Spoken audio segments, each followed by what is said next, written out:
Welcome, everyone. This is DerekJ Speaks, and we are coming to you with predictions for this Sunday's AEW All Out pay-per-view live from the Now Arena in Chicago, Illinois.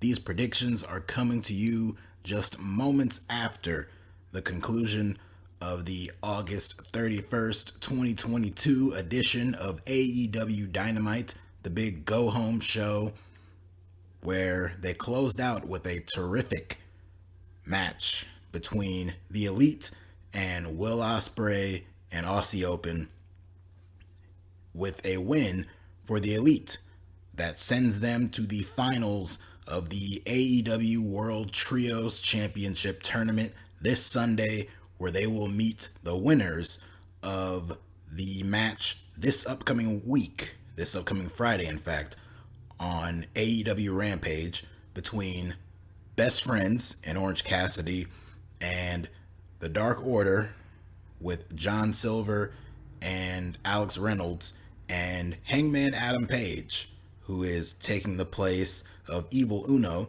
who was taking the place of 10. A very convoluted way to get to this point, but I think we all know what the destination is there, but we'll get to that. Because also on this show, probably the biggest thing that happened on this show is we found out what the main event of All Out is going to be, which we all figured it would be. In fact, I think many of us were expecting it to be. But Tony Khan went and got a little cute with wanting to do something unexpected for the World Championship match this year. And so now we are getting the rematch between CM Punk and Jon Moxley for the AEW World Championship, a week after the shocking championship match on Dynamite, where Jon Moxley basically squashed CM Punk and divided many fans as far as their reactions and their thoughts on how that went down. They came out on Dynamite tonight with Jon Moxley having an open contract for anyone to sign to face him for the AEW World Championship at All Out. And you'd expect everyone on that roster to be clamoring to get their hands on that contract and find themselves in the main event of the pay-per-view this Sunday, but apparently that's not really what happened. And instead, the contract was swooped up by Ace Steel, the trainer and coach of CM Punk. And after Punk was cutting a promo, all dejected and questioning and doubting himself, Ace Steel comes out there with that contract in hand and lights a fire under CM Punk's ass with one hell of a promo from Ace Steel. This is not a figure that we have really been exposed to on Dynamite, on television at all. But the commentators said who he was and he introduced himself, and many of the fans knew who he was in relation to CM Punk, but they did introduce him and establish that relationship and establish that connection. And he went on to cut a hell of a promo to fire up CM Punk, and it worked because Punk went from 0 to 60 in a nanosecond. This promo was the work of God, apparently, because it made CM Punk light up, get intense. He went into the crowd, was hyping up how strong he is and, you know, his Chicago pride and all that, and it got him to sign that contract. And now it is official for All Out this Sunday, CM Punk and Jon Moxley. And we might as well go right into it. What should we expect for this main event on Sunday for the AEW World Championship? It could have been a big match on its own. CM Punk, Jon Moxley, champion versus champion. But for whatever reason, Tony Khan decided to book that championship match 10 days prior on Dynamite. That took place last week on free television, and we saw what happened in that match. Punk got obliterated by Jon Moxley, and they blamed the injured foot. They had the commentators come out and push the narrative that maybe CM Punk came back too soon.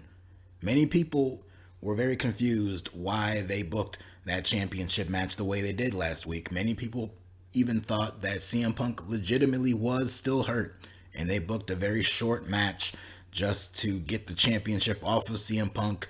If he needs even more time off, don't have the whole interim thing lingering around, and get that championship off of Punk as soon as possible and put it on Jon Moxley and let Punk go off and rest up some more. But it is clear, based on what went down on this show tonight, that was not the case, and this is just all some big plan of getting CM Punk in the underdog position as the big babyface hometown hero, walking in as the challenger for the championship so he can potentially get the big win at All Out.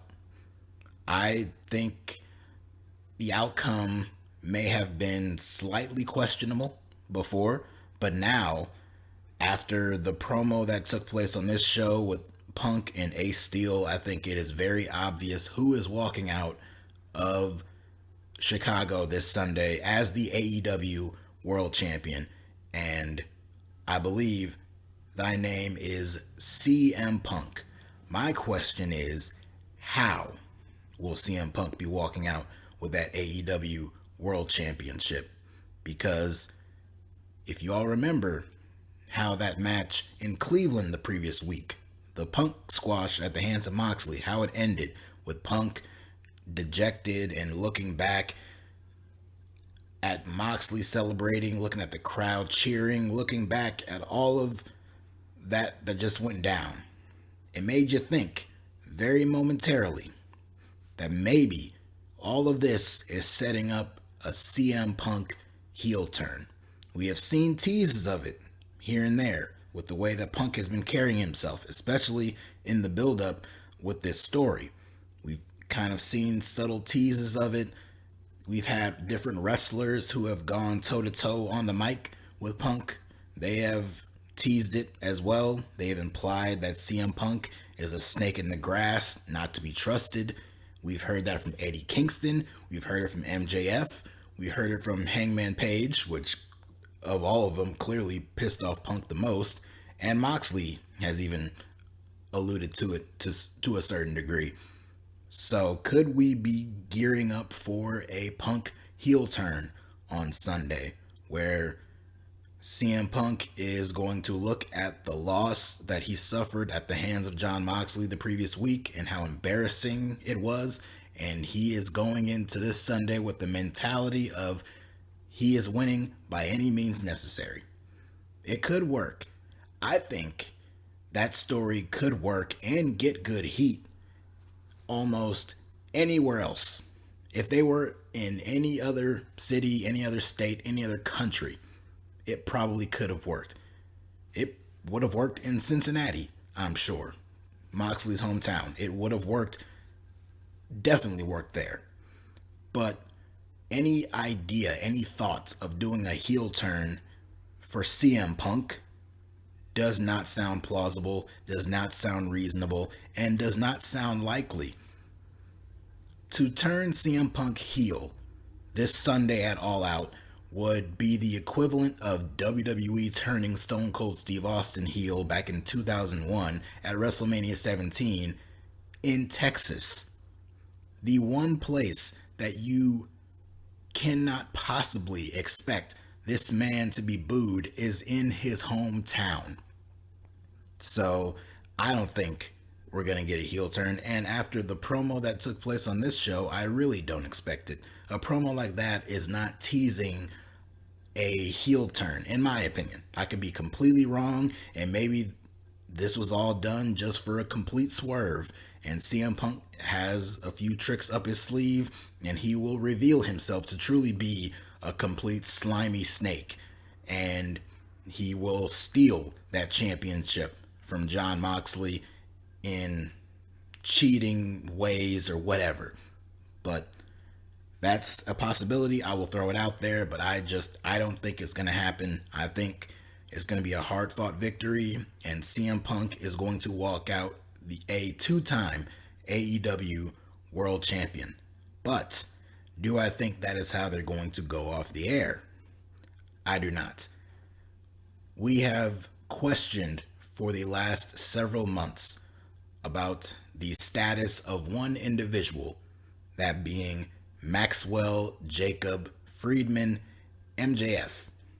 He came out on the post Double or Nothing edition of Dynamite all those months ago, the very same night that CM Punk broke his foot. After making his first appearance as AEW World Champion, he also broke his foot on that stage dive. We saw MJF come out on that show and cut a scathing promo on AEW, specifically Tony Khan. That's where he called him a fucking mark. And off camera, off screen during the commercial break, who was the person who chased off MJF? It was CM Punk, who hobbled his way out there and chased off MJF, never to be seen again. We have not seen anything with MJF. They have not mentioned his name. We haven't seen anything on social media. We haven't seen an appearance. We don't know what this guy looks like. No one has seen or heard from MJF since June. And so now, all the way here, you have to assume that the reason why we have not seen or heard from MJF at all is because they were waiting. It was later on that very same week that Punk came back out on Rampage and announced that he was going away to have surgery to heal up his injured foot. And they crowned the interim champion and all that stuff. But Punk was gone. So, with Punk gone, there really was no room for the MJF story to proceed, because I believe in order for the MJF story to truly progress and move forward, CM Punk has to be around. And not only that, but CM Punk has to be the man who is the AEW World Champion. So when we get that inevitable match, the third match between the two of them, they have the match in Chicago that MJF won. They have the dog collar match at Revolution that Punk won. And that put a stop on the feud for now, for then. But this is a story that can continue full on. And it can definitely continue now. So, CM Punk wins. He becomes world champion again. But I believe MJF, maybe running out from the crowd or however he makes his way out there, he is going to rain on CM Punk's parade and crash the party. And MJF is going to make his return, and an entirely brand new chapter in their story will begin. And a brand new direction for MJF will begin. He'll be this renegade wrestler who is just completely fed up with AEW and Tony Khan, and he just wants to take over for himself, and he's going to take that championship from CM Punk.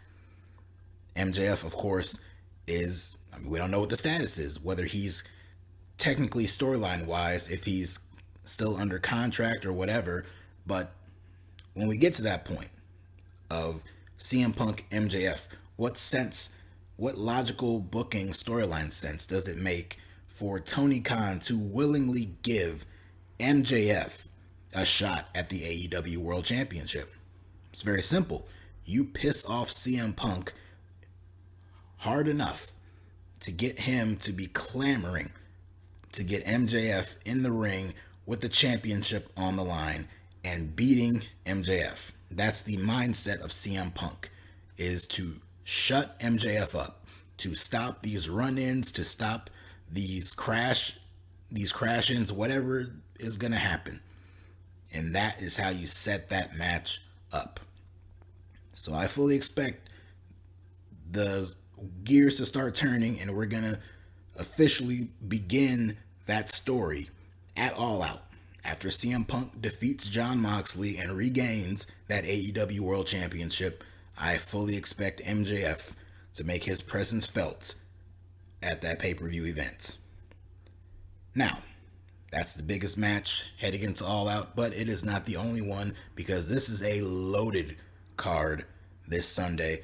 So we'll try to go through a few other predictions for some of the other matches on this show.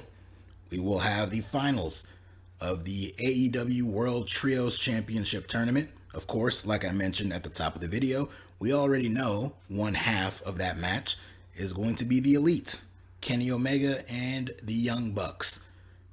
But we still need to figure out who they'll be facing. Like I mentioned, this upcoming Friday on Rampage, we are going to get the match between the Best Friends and Orange Cassidy going up against Hangman Adam Page and the Dark Order. In this case, that being John Silver and Alex Reynolds. The story makes too much sense for it to be the Elite versus the Dark Order, mainly being the Elite versus Hangman Page. It was all those weeks ago that they started teasing some type of reunion between Hangman and the Bucks.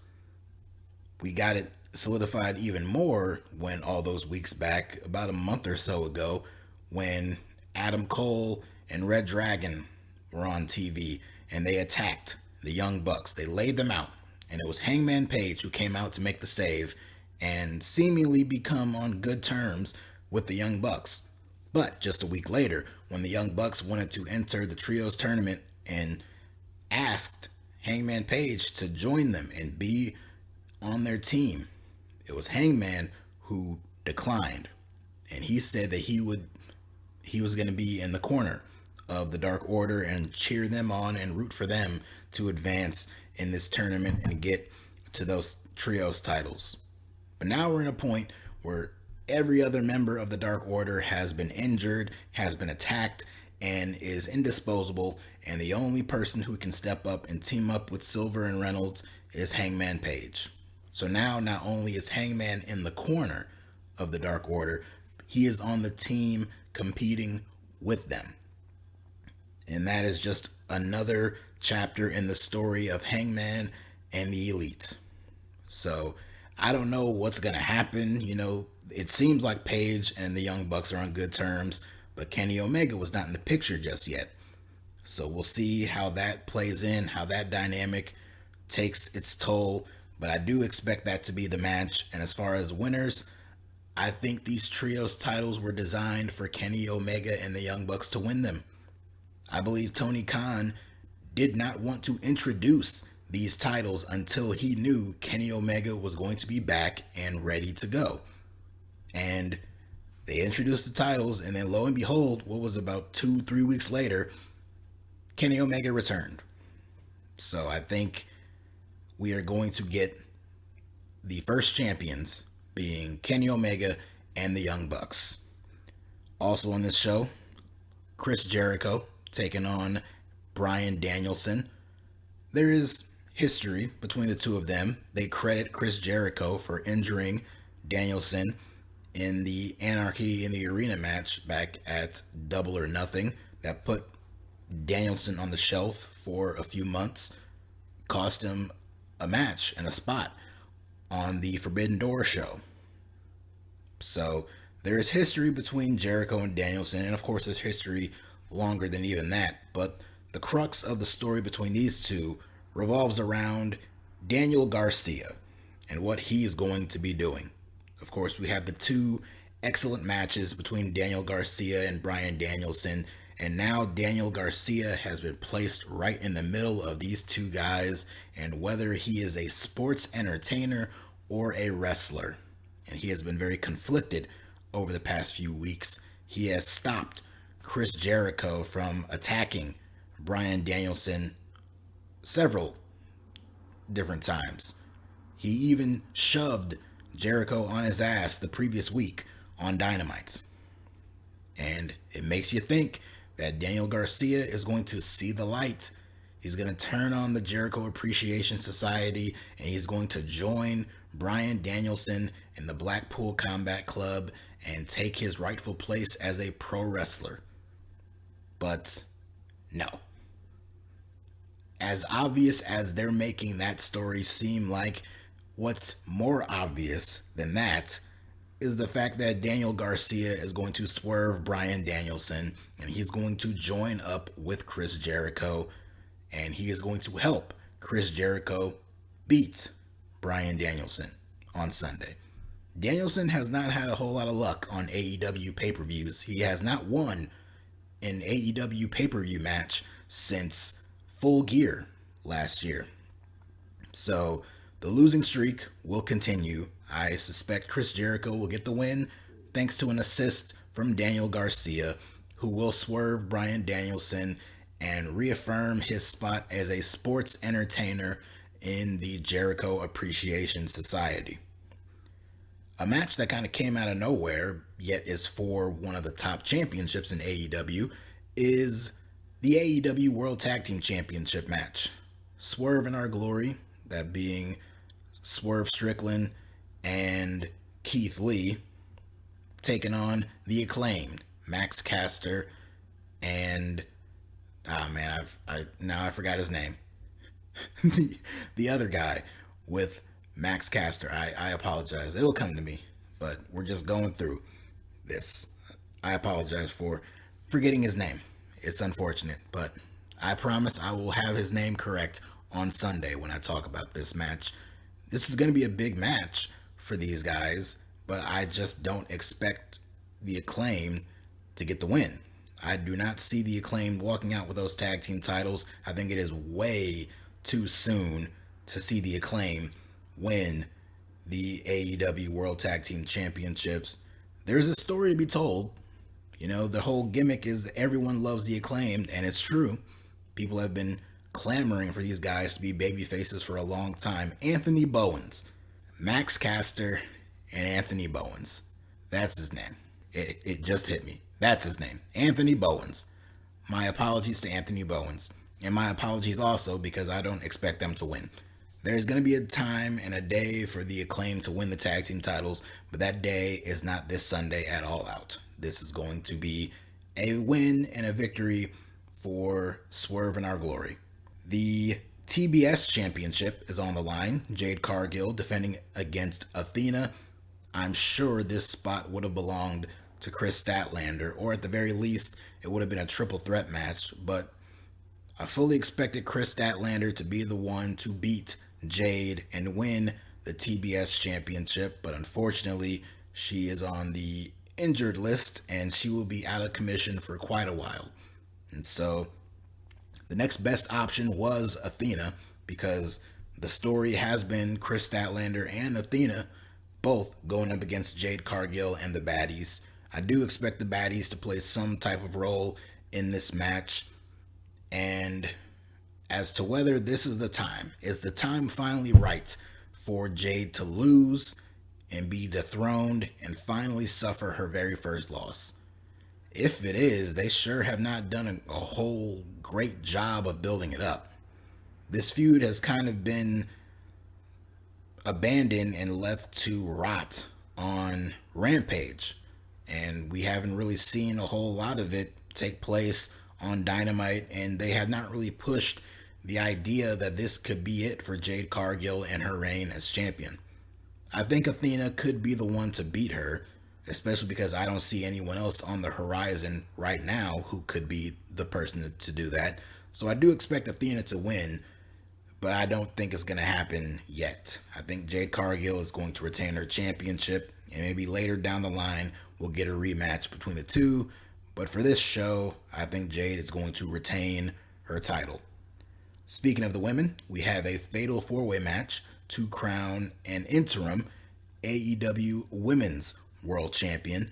Toni Storm, Dr. Britt Baker, Jamie Hayter, and Hikaru Shida. I was of the belief and of the hope and expectation that Toni Storm would defeat Thunder Rosa and win the women's championship on this show. Unfortunately, Thunder Rosa is injured. I believe she has an injury in her back, and so she had to pull out of the show. And Tony Khan loves this interim champion stuff, so now we're going to crown an interim women's world champion. I think and believe that the plan was for Toni Storm to win when it was originally her versus Rosa. So now We asked the question if that's still the plan. I would like for it to be. I think there is a story to be told with Britt Baker and Jamie Hayter, not as far as putting the championship back on Britt, but more so putting the championship on Jamie Hayter and causing a rift between the two women. This pairing of the two of them has gone on for a year now, and I believe it's done all it can do. Britt Baker has just been floundering on TV these last few months without anything significant to do. So I suspect that a breaking point is going to come in this partnership at some point soon. And I think Jamie Hayter winning the women's championship could be the catalyst for that.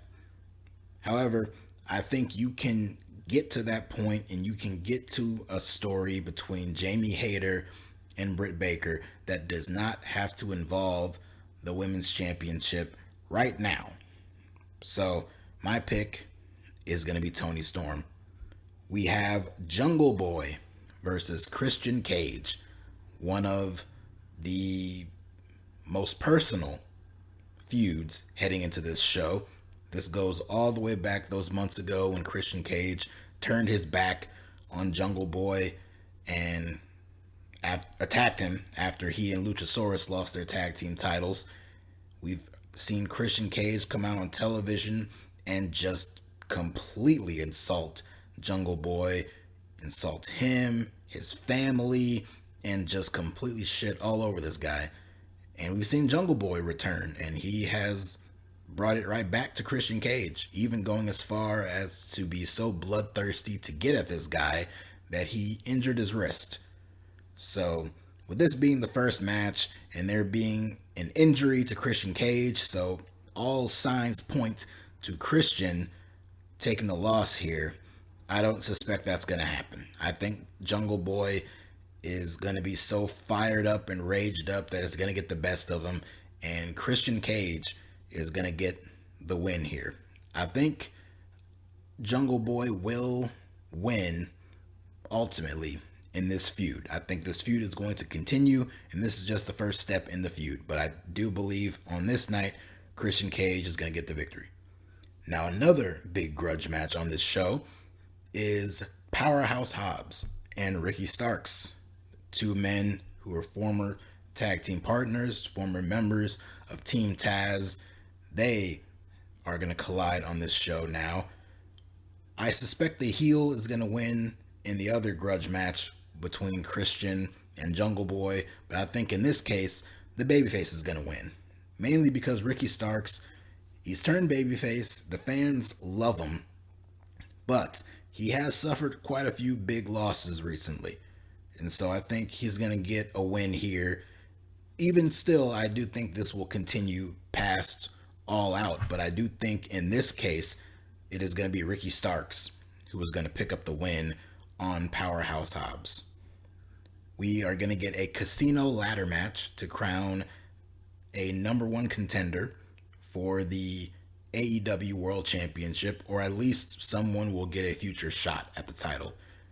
The competitors in this ladder match are Claudio Castagnoli, Wheeler Yuta, Pentagon Jr., Ray Phoenix, Dante Martin, Roosh, and a mystery Joker entrant.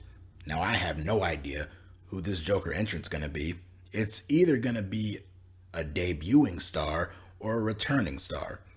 And I'm not going to get my expectations too high on this. I think it's going to be someone making their return, and I think that someone is Samoa Joe.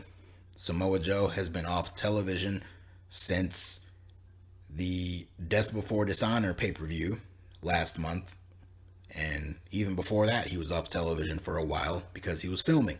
But he came back in time for the pay-per-view, defended his championship, and went back to filming. So he hasn't been on TV in a while.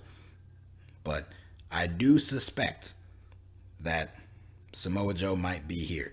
Could this be the spot for MJF? Perhaps. I think that warrants a question. I don't necessarily like that idea because I feel like MJF returning should be a big, impactful deal.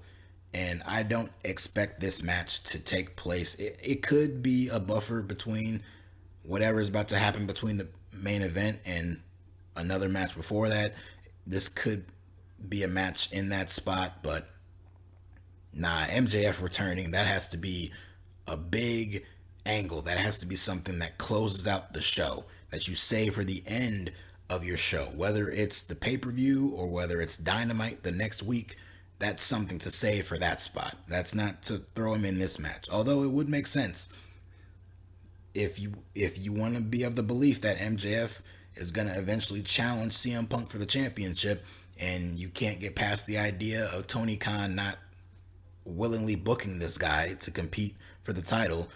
A way around that is him coming back and earning a title shot and having it in his back pocket whenever he wants in the future. But I don't think this is going to be a spot for MJF. I think it's going to be a spot for Samoa Joe. And I don't think the Joker entrant is going to win. I think the winner of this match is going to be Roosh. So that is my prediction as far as this is concerned. It could be Claudio. In fact, Claudio against Moxley or Punk on a future Dynamite or big show like that could be really fun. So my dark horse is Claudio, but I'm going to go with Roosh. Actually, you know what? In real time here, I'm going to go ahead and switch my pick. I'm going to say Claudio in real time because it just dawned on me that Roosh recently got a championship match on television and he lost. And so I don't think he's going to be put in a position where he's going to compete for the title and lose again. So I'm going to go ahead and say Claudio. Mainly because I really just have no idea who the Joker entrant is going to be. I don't expect it to be a huge surprise. So I don't think that spot is going to go to anyone who's going to win. So I'm going to go ahead and say Claudio. And we have a few other trios matches aside from the trios match for the trios titles. We are also going to be getting the House of Black taking on Sting, Darby Allin, and Miro. I think the House of Black is going to get the win here. And in another trios match, the team of FTR and Wardlow, the TNT champion, and of course FTR with several different championships, taking on Jay Lethal and the Motor City Machine Guns. I think this will be a very fun match, but I suspect that the babyfaces are going to win. The last remaining remnants of the Pinnacle, FTR and Wardlow, are going to get the win, and I believe Satnam Singh is going to be at ringside, and he'll play a factor in this match at some point, because I think the money shot that they have been building to for the past several weeks is Wardlow powerbombing Satnam Singh. And I think somehow, some way, we're going to get that in this match at All Out. And we also have a few matches for the 0 Hour pre-show. We have Pac defending the AEW All Atlantic Championship against Kip Sabian. This has been a very low stakes feud and very subtly teased program for the past several weeks, mainly playing itself out on Dark, with Pac traveling the globe defending that championship, and Kip Sabian with the bag over his head or the box over his head, whatever, has been traveling around the world with him. And so now we're going to get the match at the pay-per-view. This is Kip Sabian's first match back.